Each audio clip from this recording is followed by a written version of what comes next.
Whoa.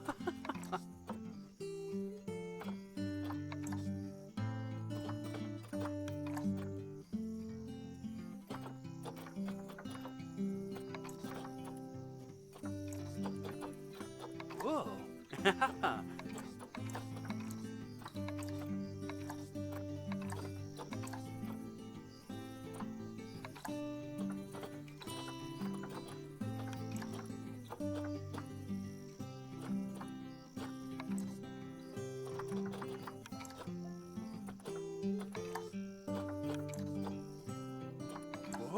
Oh, whoa.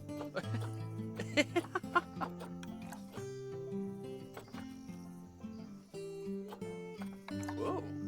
Yeah.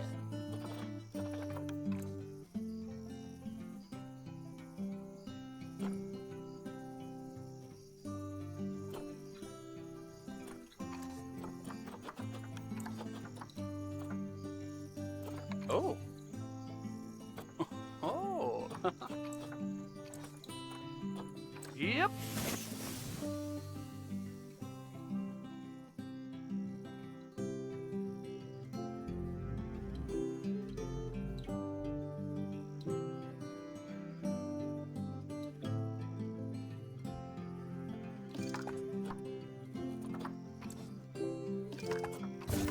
Whoa.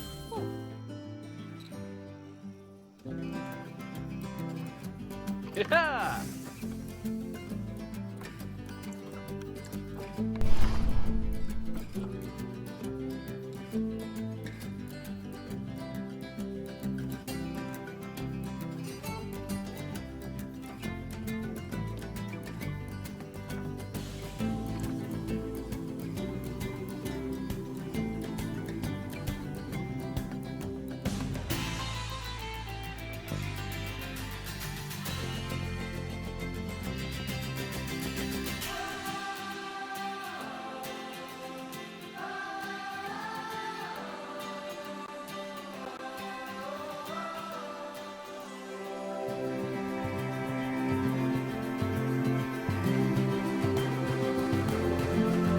Ah, heyo at Hematu. Yeah. Oh, sorry about that. I have a habit of slipping back into the Planko language. It's good to finally meet you in person. I'm Bernard, although I insist you call me Bernie. The only person who calls me Bernard is my wife. And even then, only when I track elephant dung into the carpets. As you know, I own several zoos, but I always like to show people the ropes here at my home. This is the first zoo I ever opened, and a source of great pride for me. And prides, thanks to a lion breeding program we ran in the 80s. But we're in the middle of a big renovation, and that's where you come in. Sadly, our old contractor had to retire after developing a fur allergy. Poor devil kept sneezing his dentures into the lion habitat. So, it's up to you to finish everything off. Don't worry, though. I'm not completely throwing you in at the deep end. My head keeper, Nancy Jones, will be lending a helping hand. Oh, she's a hard worker, and she'll expect you to be too. But I'm sure you'll get along like a house on fire, or even better, one that isn't on fire. Less shouting that way. Hello there. From that rosy, fresh face of yours, I'm guessing you're Bernie's new hire. Good. Now, I hope you're ready to ditch your diploma because we're about to get really hands-on. But before we begin the real work, how about we familiarize you with the zoo by learning how to fly around it and visiting some of our beautiful animals? We'll start by popping over and having a look-see at the grizzly bears in their habitat.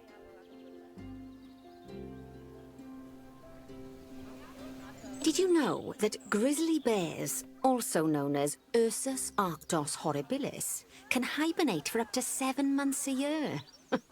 Oh, but then again, given the chance, I think a lot of people would do that too. Select one of the bears and you'll bring up its information panel.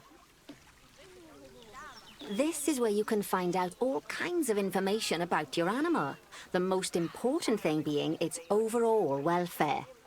You'll learn more about animal welfare today as we go through your objectives. But for now, let's enjoy this magnificent animal. Why don't you select the camera at the bottom of its information panel?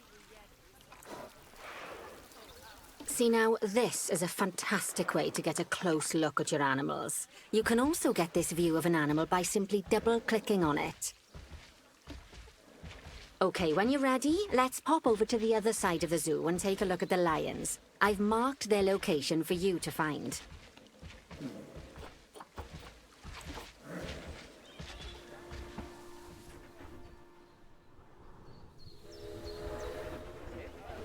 Panthera leo leo, or the West African lion to you and me.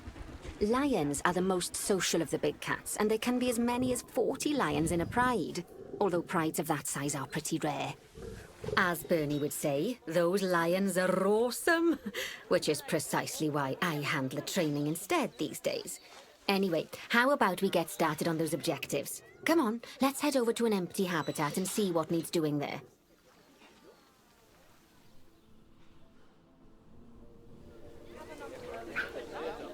As you can see, it's a lovely space for animals, but it's missing a certain something. Well, two somethings. Warthogs. So I'd like you to adopt a pair of them. To adopt animals, we need to open the animal market, which is in the animal trading section. There we are, a pair of perfectly splendid warthogs for our zoo. Just click on them and select Adopt from the side menu.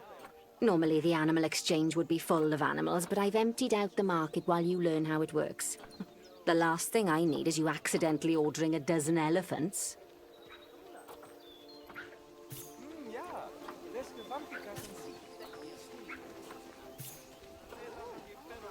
When you adopt an animal, it's automatically placed in the trade center, where they're held until you're ready to move them into their habitat, which, as it happens, you are.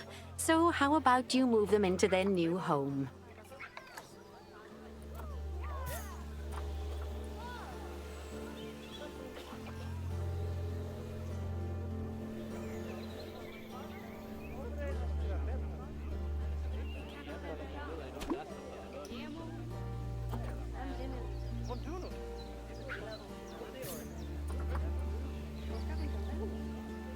When you ask for an animal to be moved into a habitat, your caretakers will go to the trade center, collect your animal, and deliver them to your selected habitat.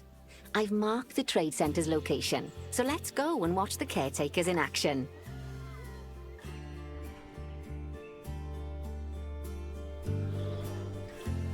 Well, as you can see, those caretakers don't hang about. They'll move those animals to their destination as fast as possible. Of course, normally we'd have to place the animals into quarantine before moving them into a habitat, but I am assured by a person of good standing that these warthogs are in the very rudest of health. Right, let's get the warthog's habitat finished up so we can keep them nice and happy. You see, each animal in the zoo has an overall welfare statistic, basically how happy they are. And that overall welfare statistic is itself comprised of 4 different areas: nutrition, social health, habitat, and enrichment. Luckily, if you select an animal, you'll bring up their animal welfare information panel, which we saw earlier, where you can see how they're doing. That way, you'll know exactly what areas need to be addressed. Don't worry if that's a lot to remember. You can always check the Zoopedia for more information. Let's start by making sure we're taking care of the warthog's nutrition welfare.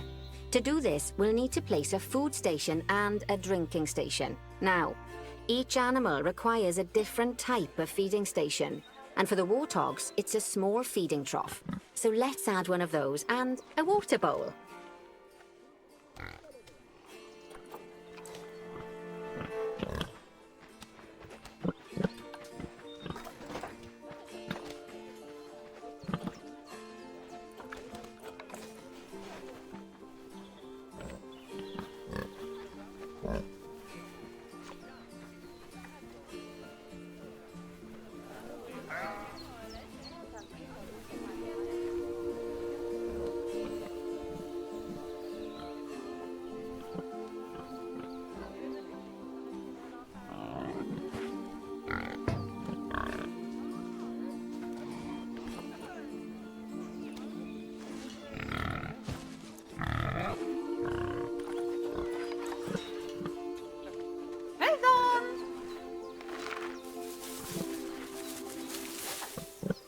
Animals also require stimulation to keep them happy. Let's add a lovely mud bath for the warthogs to roll around in. That bath will count towards their enrichment welfare, specifically their toy enrichment welfare.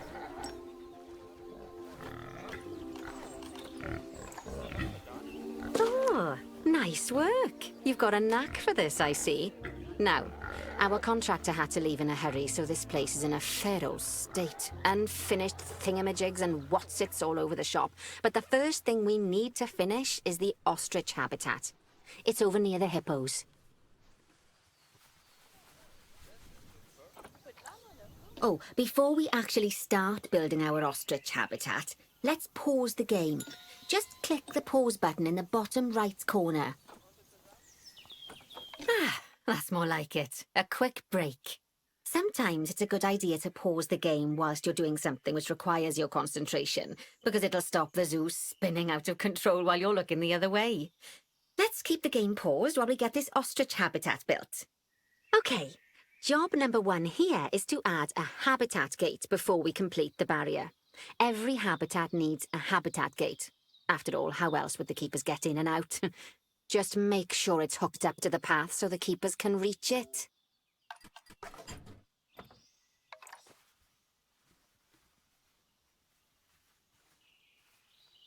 Right, let's complete the perimeter barrier so we can adopt us some ostriches. I've marked out an area for you to use, so I'd like you to finish off the perimeter using the brick barrier.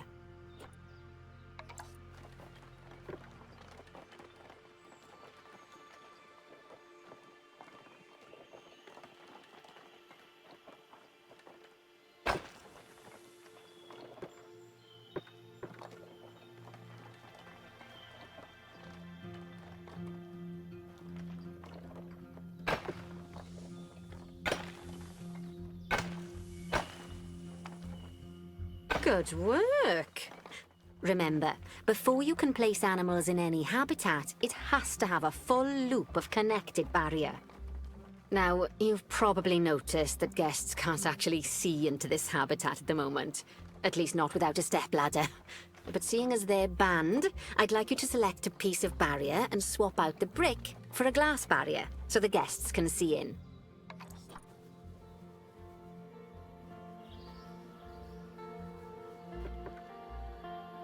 There we go. Adding in more windows gives guests even more opportunities to see the animals in a habitat. It's always best to make sure the guests can get a good view into a habitat from the path they're walking on, because it makes them happy, and because this would be a pretty terrible zoo if they couldn't. The last thing we need to do is to add a donation box. You see, when guests enjoy the view of an animal, they'll make a donation. Just make sure you put them in easy-to-reach places, like near a viewing point.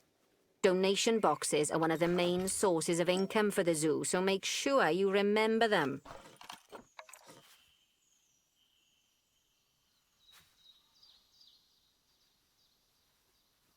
Now, before we adopt our ostriches, you should click the play button. After all, if the game's paused, then so are our caretakers, which will make it a bit tricky for them to deliver the ostriches, eh? By the way, as well as pausing the game, you can speed the game up by clicking on the fast forward button. It'll run everything at 2 times and 5 times faster. It can be useful, especially if you're waiting for money to accumulate or for animals to be delivered to your habitat. Personally, I use it when I'm waiting for a brew to finish. All right, you've finished the habitat, so it's high time we adopted those ostriches, don't you think? Let's get 4 of them in here.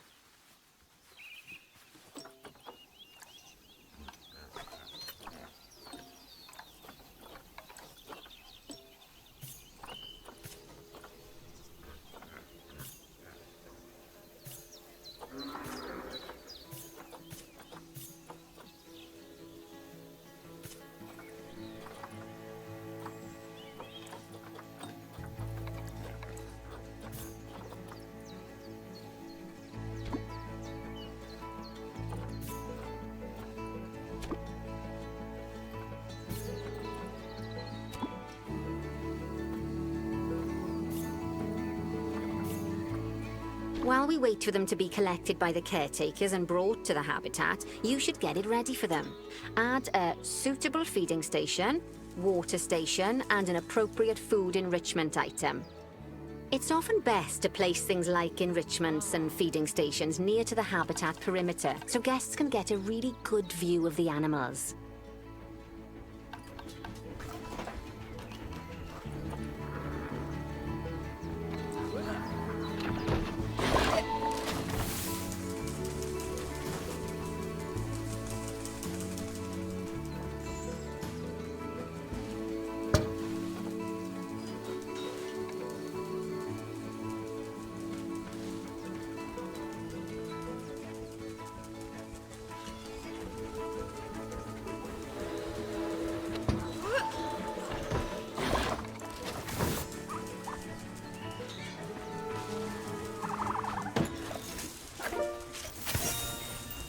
Oh, good to see the ostriches have somewhere they can really stretch their legs. Did you know they can actually run at 43 miles per hour? Oh, heaven forbid they ever escape.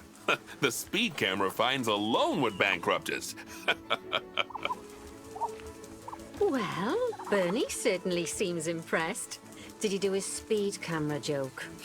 Every time we get an ostrich.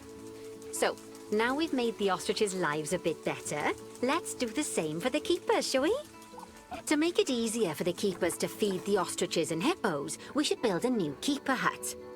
Keeper huts are where the keepers prepare the food for animals, so they should be placed near to the habitats to make sure the keepers don't waste their time walking when they should be looking after the animals.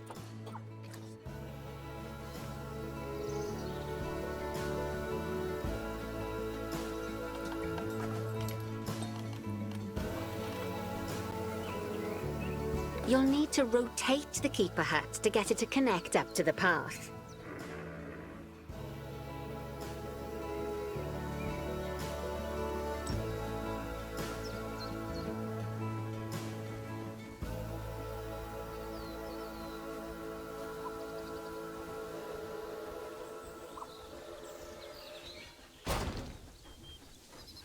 This keeper hut only has space for one keeper, but the larger keeper hut can allow multiple keepers to prepare food at the same time. Oh, but bear in mind that keeper huts and other staff facilities shouldn't be placed near to areas where there are lots of guests. Guests don't like seeing facility buildings, and it can affect their happiness. Negatively. In case that wasn't clear. Something that all facilities, shops, and a whole host of other objects need is power. And that obviously includes your newly built keeper hut. So let's place a transformer next to it, shall we? Now, the reason everything has gone blue is because you're using the power heat map. This map allows you to see what is and what isn't powered in your zoo. So once you've placed your transformer, you can click in the bottom left to turn the heat map off.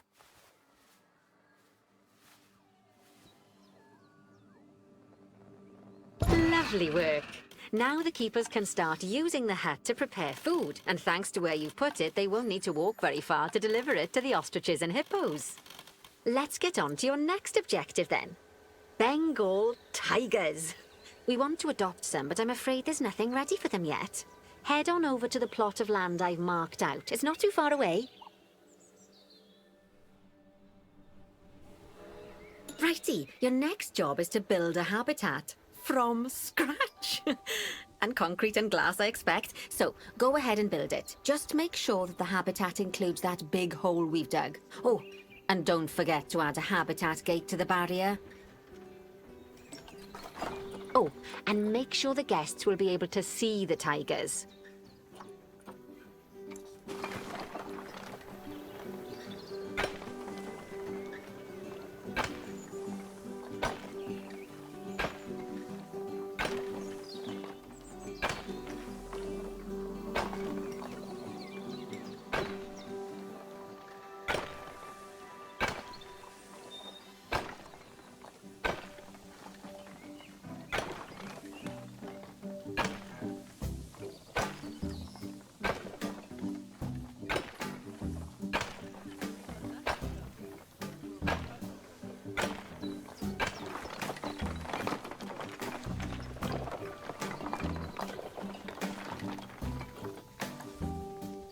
Now, Bernie takes safety very seriously at his zoos, so we should probably make sure those tigers can't jump out of their habitat, don't you think?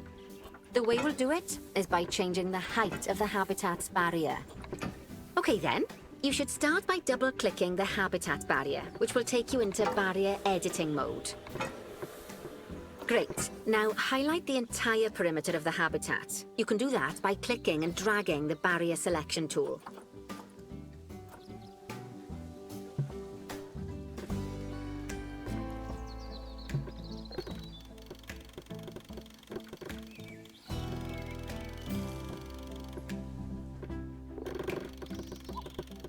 Now you've got all of the perimeter selected, you can increase the height of it by clicking and dragging the barrier height tool upwards. You'll want to make sure it reaches a height of at least 3.7 meters.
Now that the habitat is in place, don't forget to put down a donation box near to your viewing areas.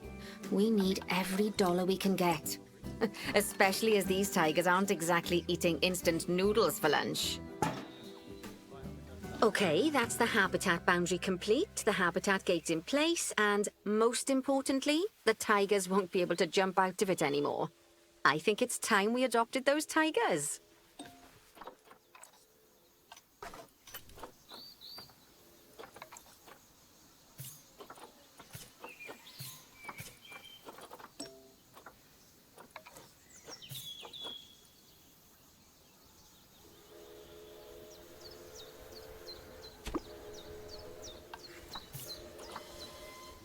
Whilst our trusty caretakers collect and deliver the tigers, let's take a look at preparing the habitat for their arrival. We'll start with the basics. Add a suitable feeding station for them.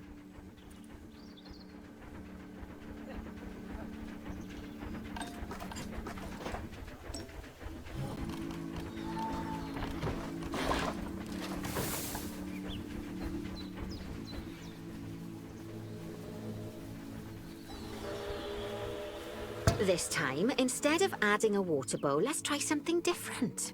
Some animals need a pool in their habitat so they can go for a swim, but they can also use it to drink from. All you have to do is make sure the banks of the pool have a gentle slope so they can easily get a nice, refreshing drink. There's already a pool excavated, but you still need to fill it with water. You should do that by going into Terrain and selecting the water tool.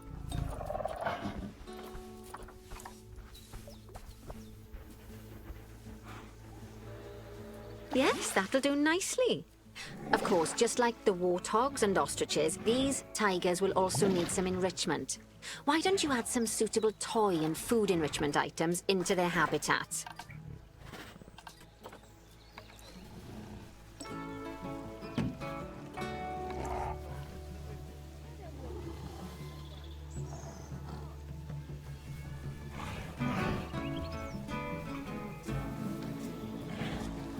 Okay, it's really starting to take shape. Now, the tigers will need a shelter in their habitat, so they can hide from the guests, or more likely, the bad weather. Although, given that we're in England, you might want to think of that just as normal weather.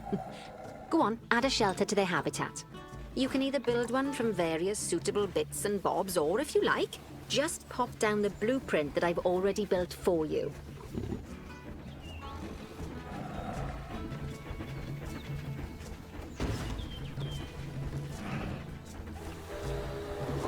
Poor Dabs. I'm sure it can't have escaped your attention that the tigers look a bit miffed. That's because they aren't too keen on the type of terrain in their habitat. Select a tiger and bring up its information panel. Rightio, click on the terrain tab. That way you can view the terrain information and see how they feel about the different types of terrain. That'll tell you what the tigers need more of or less of in this habitat. Okay then, open the terrain editing tool, select painting, and give them some more soil. Yes, that should help with the habitat part of their welfare.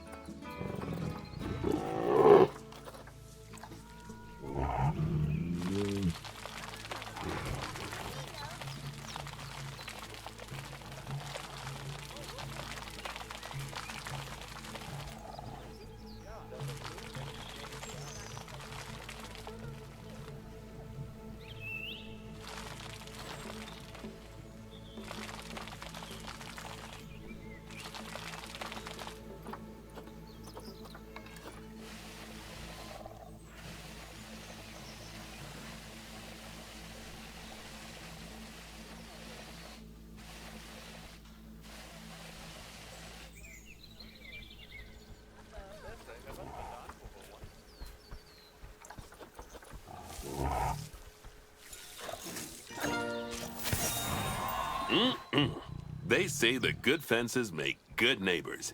I guess that's doubly true when one of the neighbors is a Bengal tiger.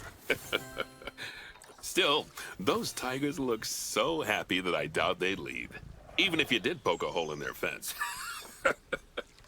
Oh, but for heaven's sake, don't test that theory. Right, let's head over to the Indian peafowls. I've been told that we need to improve their social welfare. Now then, just find one of the peafowls and select them to open their information panel. Then we can have a good gander at how they're doing. Although technically, I suppose gandering would just be for geese. Expand their social welfare and we can get a bit more detail.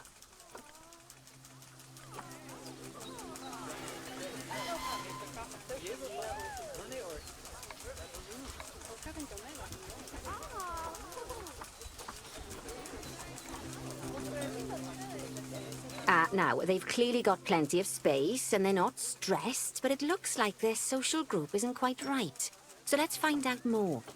Click on the social tab at the top of their information panel to see what's wrong.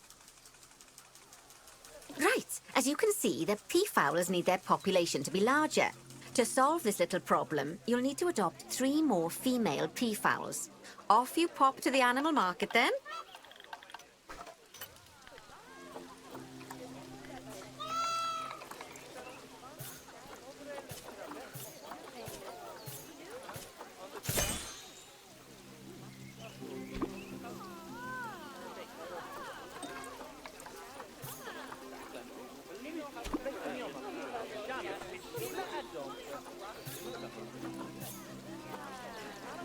Good work on those peafowls. I expect they'll be delivered soon.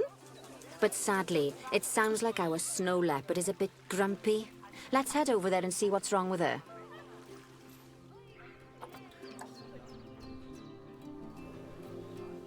Just like people, animals can suffer from stress if things aren't quite right. You know, like when you see someone put in the milk before the tea bag. In the case of these snow leopards, they're a bit stressed by their lack of privacy. You can lower their stress levels by swapping out the normal glass barrier by their cave for one-way glass. It's not a cheap option, but I think they're worth the expense, don't you?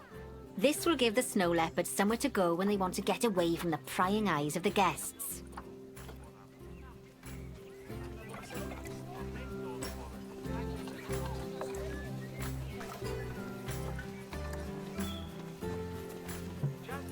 Of course, when an animal isn't in its natural biome, it's probably going to be too hot or too cold. Unsurprisingly for the snow leopards, it's too hot. Even with the terrible British weather. You should help cool it down by adding some coolers to their habitat. But let's start by opening up the temperature heat map and having a look-see at the temperature in the leopard's habitat.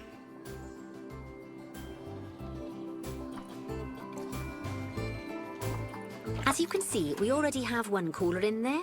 Let's pop some more down and get as much of the habitat as chilly as we can. Luckily for us, this habitat already has power, but you'll need to make sure of that in the future. Just so you know, if any part of a habitat is powered, then the whole habitat will be powered.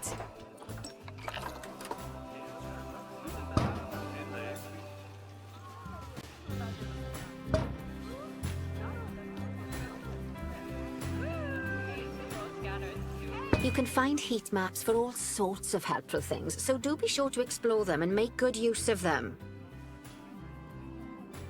It'll take a little while for the temperature to adjust once you've added coolers or heaters, but now we've got the coolers in, we can address the leopards' terrain welfare. You see, what the leopards really want in here is snow and rock, so let's make that happen.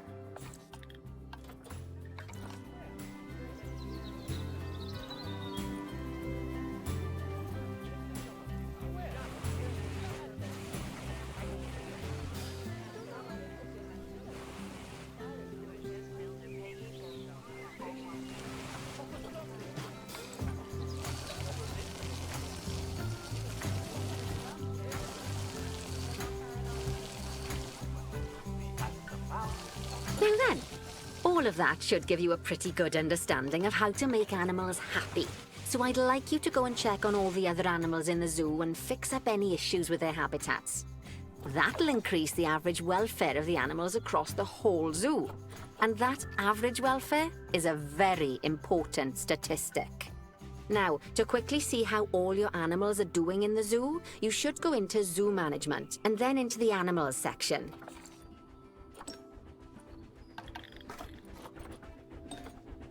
As you can see, this list shows you the animal's overall welfare. So if something's amiss, then you can quickly pop over to them using the Locate button. Right, I'm off for a cuppa while you make sure all the animals are well looked after.